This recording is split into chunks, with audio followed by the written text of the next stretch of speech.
Right.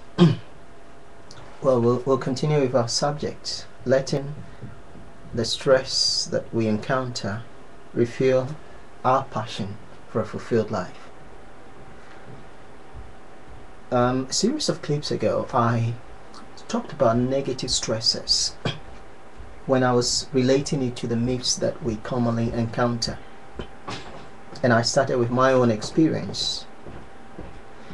You know, sometimes we have demanding managers, or our bosses are very demanding. They give us work to do which are just plainly impossible to finish. And in addition to that, we have them asking us to accomplish this impossible task within a very limited time frame. And then further to that, they also expect us to do our job cheerfully and combine that with a lot of other tasks equally daunting. So that's work related pressure, stress. So we go to work knowing that we just will not be able to finish this. We'll just not be able to meet our deadlines. And then we feel so much harassed, under siege. Can you identify with that? That's one way we interpret stress. So we look at all of these things that I've just described, and it can relate to a whole range of other things. It doesn't have to be work related. It could be something to do with our interpersonal relationships. Could be somebody that you are in a relationship with is making demands on you that you just cannot meet and maintain your sanity. And so you can just see a crisis developing as a result of this scenario, this situation. In the case of our boss, you can just see you're just waiting, you're just dreading that phone call where the boss says, hello, how far are we, or can we meet to discuss the work that you've done? And you know you're going to have a telling off. You know it might lead to disciplinary action. You know it might lead to being denied some of the benefits or some of the remunerations. Or you might just have the boss expressing in verbally cutting ways that you are no good, you are not producing enough, and you may even be threatened with demotion.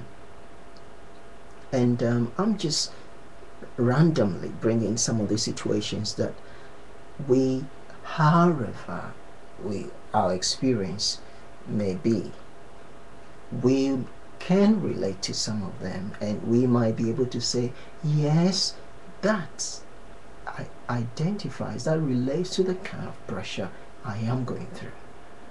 Now, with parents, especially mothers, there are demands of children, demands from school, financial pressure. All of these things can contribute to negative stresses. Why? Because they are things that are practically revealing our vulnerability. They reveal the fact that we are not equipped enough for the challenge. They reveal the fact that we cannot cope, we're not coping well, and this is just mirroring what we feel inside us. We may begin to feel that, oh well, maybe somebody else is doing better than I can do. For example, if that boss says to you, why aren't you able to finish your task on time? Look at your colleagues, and might give an example of somebody who is doing a lot better than you. So then you have this sense of, oh my, why can't I be like this person? I am no good. And then it goes on and on. These are negative stresses that I shared about in previous clips. And so we allow that to be ingrained in our philosophy, in our way of thinking about life and about situations. And we sort of tend to look at these negative experiences as stresses, things that we should avoid, or things that are unpleasant, things that do not bring any benefit to us, because of this feeling that they let me rephrase this, because of how we are made to feel by these situations. Now, talking about it being a myth, talking about it being something that we should tackle and find out whether we can take a closer look. That's what myths are. Myths are things that commonly held views, commonly held beliefs that have no scientific basis. Okay, myths are basically they're not mysteries. Okay, because mysteries are things that you want to examine and with an investigative attitude.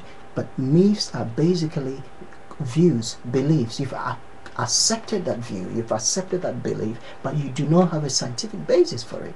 And I think we have a tendency to do that with stress, with negative stresses. The fact that you've had all these unpleasant experiences with the boss, the fact that it happened day after day, or it happened in a job situation for a long time, does not necessarily mean that we cannot question it. Does not necessarily mean that things cannot be different.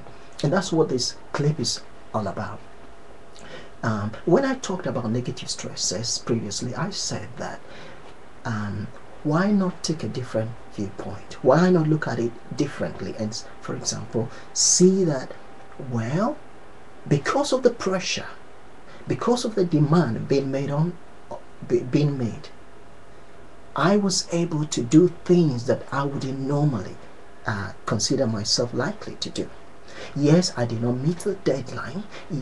Yes, I did not do everything that the boss wanted me to do. I did not attain the goals that the boss wanted me to attain. However, I surprised myself.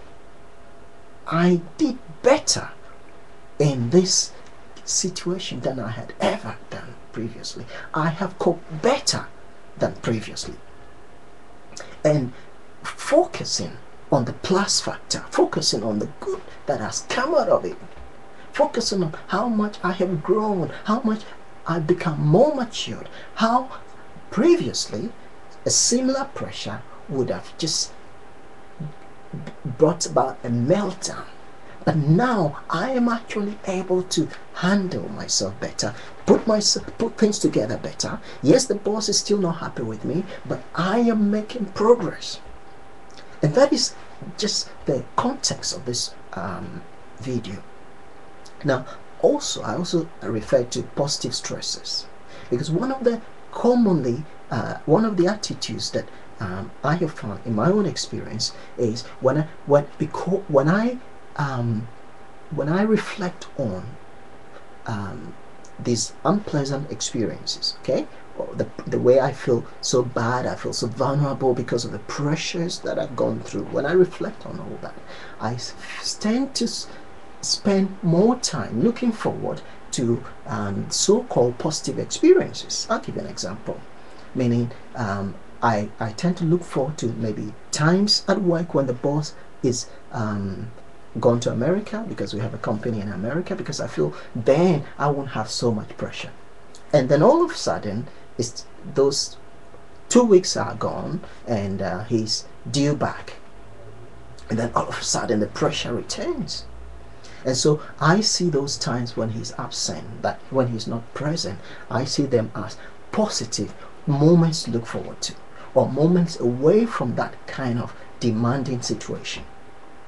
Again, in relationships, I tend to dread people who make me feel the experience of being made to feel bad about myself, being made to feel I cannot accomplish anything, and I miss out the good that comes from I miss out counting the progress I have made, where previously I could not cope with such personalities. Now, I'm not suggesting you get into a relationship with somebody who makes you feel bad, but I'm just expressing my own journey, that by all means do not let people trample on your values and that sort of thing. By all means, don't let that happen. However, do not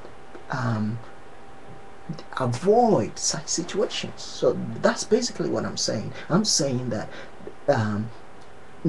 one of the commonly held views is that but we should do everything to avoid negative situations. We should do everything to avoid situations that put us under a lot of pressure, and rather go in favor of situations that make us feel good about ourselves, that make us feel positive about ourselves.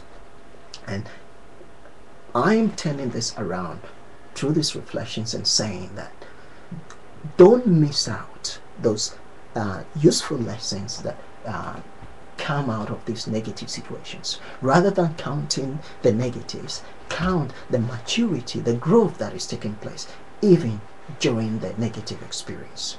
I have brought a lot of things together here. Most of it I am recalling from previous clips because I want to set the background for what I'm going to say today. And so when I come back, we will be talking more about the process of maturing process, how to recognize the change that is taking place in spite of the adverse or in spite of the positive. And I'll say something a bit more about the positive, because the positive is time when we just go slow, we just switch off, we just have leisure. Okay, but often that is also a very dangerous time, because we miss lots of opportunities for growing during that time.